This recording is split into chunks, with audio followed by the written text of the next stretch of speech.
Hello everyone, YouTube के भारतीय इतिहास और संस्कृति के चैनल में आप सभी का स्वागत है। Greetings to all. मैं हूं शशांक शर्मा। अपन चर्चा कर रहे हैं हड़प्पा सभ्यता के नगर नियोजन प्रणाली की। पिछले लेक्चर्स में अपन ने पढ़ा हड़प्पा सभ्यता की उत्पत्ति, विस्तार और उद्भव के कारण क्या है।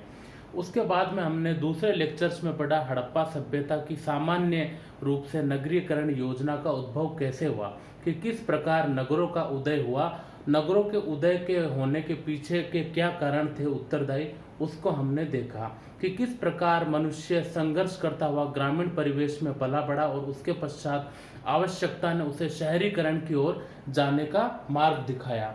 इस प्रकार से हमने पिछले लेक्चर्स में मनुष्य के संघर्ष की कहानी पढ़ी थी, किस संदर्भ में, प्रथम नगरीकरण के संदर्भ में। आज हम बात करेंगे हड़प्पा सभ्यता के नगर नियोजन प्रणाली की। तो देखो, हड़प्पा सभ्यता का नगरीय नियोजन का जो स्वरूप है वो चार्ल्स ग्रिड पैटर्न या ऑक्सफोर्ड प्रणाली पर आधारित है। ठीक है, चार्ल्स ग्रिड पैटर्न। ठीक है, अब अपन बात करते हैं। हमने ये एक बॉक्स बनाया है, ठीक है, एक फील्ड है, मान लो ये एक जगह है, एक क्षेत्र है। इसका यह भाग है पश्चिमी भाग, पश्चिमी भाग, और यह भाग है पूर्वी भाग, पूर्वी भाग। ईस्टर्न एरिया है, ये वेस्टर्न एरिया है एक फील्ड का। इसे अपन ने नगर दुर्ग की संज्ञा दी है, नगर दुर्ग, दुर्ग, फोर्ट या गढ़ी भी कह सकते हैं इसे, गढ़ी। ठीक है, पूर्वी भाग में क्या है, पूर्वी भाग में सामान्य आवास है, जनरल सिविलियंस लाइन है, सामान्य आवास। और पश्चिमी भाग में है विशिष्ट आवास, विशिष्ट आवास। ठीक है, विशिष्ट आवास से आपका क्या आशय है, हमारा क्या आशय है। विशिष्ट आवास का कह सकते हैं कि यहां किसी विशिष्ट व्यक्ति, योगी पंडित, योगी पंडित या व्यापारिक समिति, समितियों, योगी पंडित या व्यापारिक समितियों या केंद्रीय सत्ता, केंद्रीय शासित सत्ता, सत्ता का शासन रहा हो, का शासन रहा हो। ठीक है, यह तीन बातें अपने को देखने को मिलती है हड़प्पा के स्तर विन्यास योजना में। हड़प्पा के उत्खनन से प्राप्त मोहनजोदड़ो के स्ट्रक्चर से हमें यह चीज देखने को मिलती है। यहाँ हमें पूर्वी भाग में सामान्य आवास मिलते हैं और पश्चिमी भाग में नगर दुर्ग, जो एक ऊंचे चबूतरे पर बना होता है। ठीक है, तो इससे, इसके संदर्भ में हमें यह जानकारी मिलती है कि क्या यहाँ पे योगी या पंडित का शासन था। जैसा कि मोहनजोदड़ो में हमें एक स्कल्पचर मिलता है, ठीक है, पाषाण निर्मित स्कल्पचर मिलता है, तो उससे यह आइडिया होता है कि हाँ भाई यह एक योगी की मूर्ति मिली है, इसने तिब्बतिया शॉल ओढ़े रखा है, तो इस अकॉर्डिंग इस एरिया पर इसी व्यक्ति का शासन रहा होगा, अंदाजा है, गैस है। दूसरा, पुरातात्विदों और विद्वानों ने यह आइडिया लगाया कि जो पश्चिमी भाग है, पश्चिमी भाग नगर दुर्ग पर व्यापारिक समितियों का शासन रहा होगा। ठीक है, तीसरा, लोगों ने यह आइडिया लगाया है कि यहाँ पर कोई ना कोई केंद्रीय शासित सत्ता अवश्य रही होगी जिसने इतना बड़ा नेटवर्क संचालित किया होगा। जैसा कि अपन देख सकते हैं कि हड़प्पा का विस्तार क्षेत्र लगभग 12,99,600 वर्ग किमी है। तो इस आइडिया से विद्वानों ने यह अंदाजा लगाया कि यहाँ पर वाकई में कोई केंद्रीय शासित शक्ति रही होगी जिसका संपूर्ण क्षेत्रों पर शासन भार रहा होगा, एक केंद्रीय सत्ता रही होगी। किंतु सर्वमान्य मत है, सर्वमान्य मत व्यापारिक समितियों की ओर इशारा करता है। जैसे प्राचीन भारत में अपन व्यापारिक समितियों के नेता सारथवाह का वर्णन पढ़ते हैं, उसी प्रकार यहाँ भी किसी विशिष्ट व्यापारिक समितियों के नेता या सारथवाह का शासन रहा होगा, जो व्यापारिक ढंग से इसे पूरे भूभाग को संचालित करता होगा। हड़प्पा के लगभग सभी शहरों की बनावट और स्ट्रक्चर इसी जैसी है। अपवाद स्वरूप धोलावीरा और सुरकोतड़ा और लोथल की अपन देख सकते हैं कि वहाँ की दीवारें, वहाँ की जो सुरक्षा भित्ति है, जो नगर और सामान्य दुर्ग में एक जैसी है। धोलावीरा में हमें त्रिआयामी नगर पद्धति देखने को मिलती है, जलकुंड वगैरह के अन्य साक्ष्य मिलते हैं। वहाँ दो प्रकार की नगरीय जीवन शैली मिलती है और एक प्रकार की हमें विशिष्ट जीवन शैली मिलती है। तो ठीक है, पूर्वी भाग की अपन बात करते हैं। तो यहाँ पर सामान्य आवास थे, इस प्रकार के ये घर बने हुए थे। ठीक है, ये इस प्रकार के घर बने हुए हैं, एक दूसरे के सामने बने हुए हैं, ऐसे घर बने हुए हैं। For example upon conceptual matter को देख रहे हैं ताकि अपने को समझ में आ जाए। ये इस प्रकार से हड़प्पा वासियों के मकान हैं। ठीक है, आमने सामने।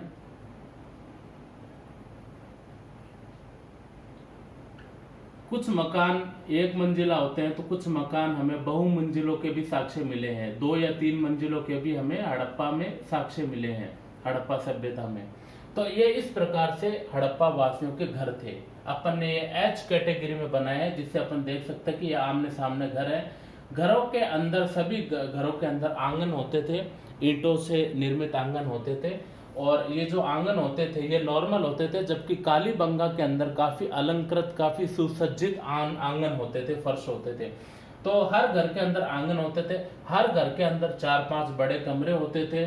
ठीक है, और जो स्नानघर था, बाथरूम था, वो घर के बाहर की साइड में था, जिससे गंदा नाला, जिससे मतलब जो भी गंदा पानी है, कचरा है, वो छोटी छोटी इन नालियों के जरिए एक बड़े नाले में मिल जाता था। ठीक है, एक बड़े नाले में मिल जाता था। ये जो बड़े नाले थे ये काफी मजबूत और पक्की ईंटों से निर्मित थे, जो धूप में पकाई गई ईंटें थी उनसे निर्मित थे।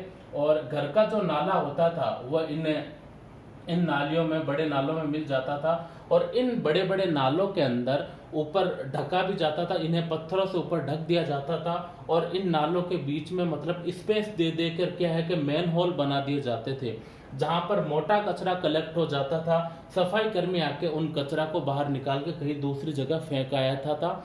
तो हड़प्पा वासियों का सफाई व्यवस्था की ओर विशेष ध्यान था।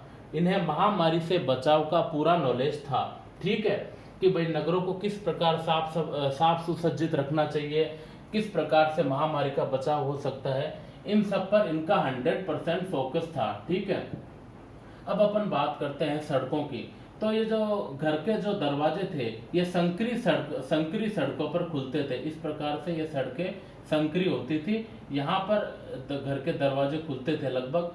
ठीक है, तो ये जो संकरी सड़कें होती थी ये लगभग 4 फुट से लेकर और 6-7 फुट तक चौड़ी होती थी। यहाँ पर घरों के जो दरवाजे होते थे आमने सामने खुलते थे और आमने सामने ही खिड़कियां खुलती थी।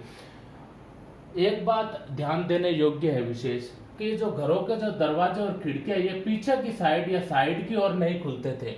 न तो खिड़कियां पीछे की साइड होती थी, न साइड में होती थी, केवल मकान के सामने ही होती थी रोशनदान वगैरह। क्यों?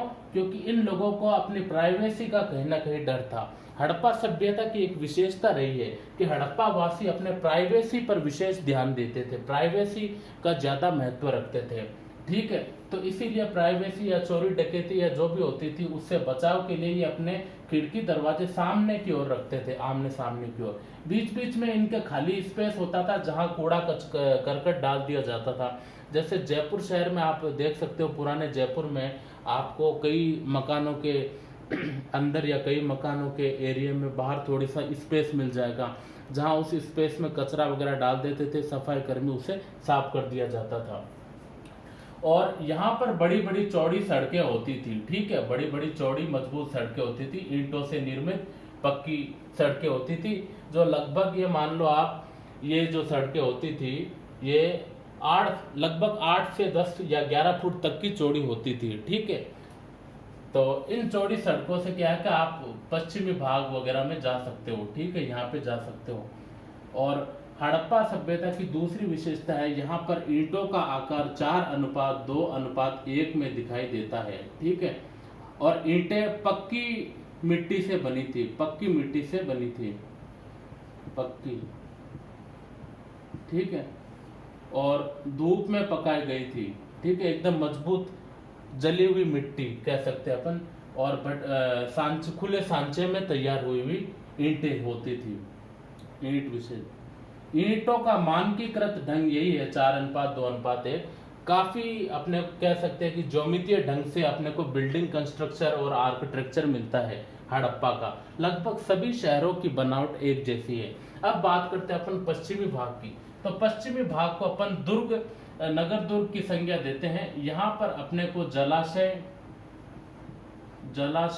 कुंड, ठीक है, जलाशय कुंड। मोहनजोदड़ो में अपने को प्राप्त हुआ बृहद स्नानागार, ठीक है, बृहद स्नानागार,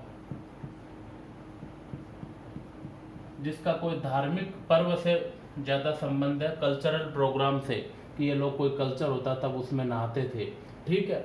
यहाँ पर हमें कुली लाइन के साक्ष्य मिलते हैं। कुली लाइन, श्रमिक आवास कह सकते हैं इसे, श्रमिक आवास।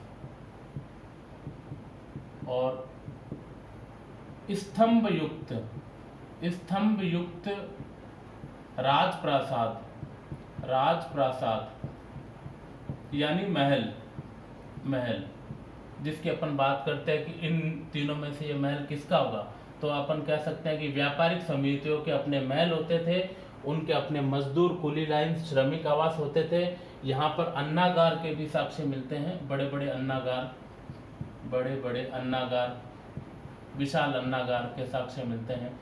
इस प्रकार से कई प्रकार की अपने को वृहद चीजें मिलती है।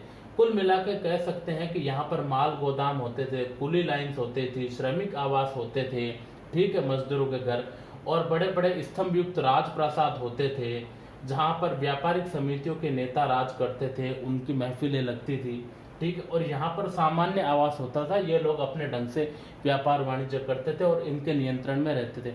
लगभग सभी 8-10 हड़प्पई जो शहर अपने को सिटीज मिलती है उत्खनन से, उन सभी का जो प्रारूप है, जो सिस्टम है, वो यही है, ठीक है। चार्ल्स गिड पैटर्न पर ही बना हुआ है स्ट्रक्चर। तो आज हमने इसकी नगर नियोजन प्रणाली पढ़ी है, कल अपन इसकी अर्थव्यवस्था के बारे में पढ़ेंगे कि हड़प्पा वासियों का विश्व की किन किन सभ्यताओं से लिंक था, इनका कितना बड़ा नेटवर्क था व्यापार वाणिज्य का। तो इस संदर्भ में अपन देखते हैं।